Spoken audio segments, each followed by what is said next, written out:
कभी कभी इंसान की आंखों में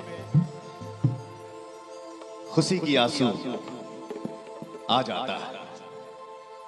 मैं क्या बोलूं, मेरे पास कोई शब्द भी नहीं और मैं पढ़ा लिखा भी नहीं हूं भैया, आप पढ़े लिखे हो।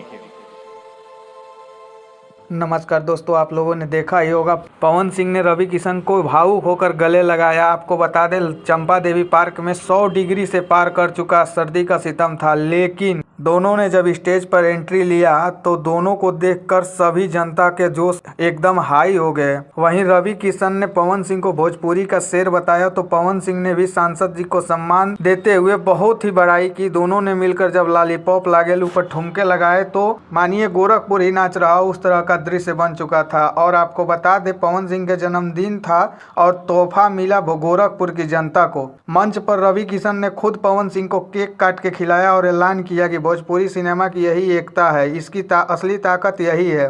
भीड़ का आलम यह था कि पुलिस को सुरक्षा संभालने में पसीने छूट रहे थे। तो भैया आपको बता दें इसे कहते हैं असली महाकुंभ, यानी भोजपुरी के मनोरंजन का असली महाकुंभ ये था। पवन सिंह की गायकी और रवि किशन की अदाकारी ने साबित कर दिया कि गोरखपुर महोत्सव सिर्फ एक मेला नहीं बल्कि एक इमोशन है। क्या आप वहां मौजूद थे? कमेंट में आप जरूर बताइए। और आपको पवन भैया का कौन सा गाना अच्छा लगा। लेकिन एक बात और, वहां से खेसारी लाल को टारगेट करते हुए पवन भैया ने उन पे निशाना भी साधा। बोला मानिए तो दिल से मानिए, ये नहीं कि मुंह पे पवन भैया और पीठ घुमाते ही छुरी लेकर तैयार रहिए। ये निशाना खेसारी लाल यादव को साधते हुए पवन भैया ने बहुत ही तगड़ा जवाब दिया।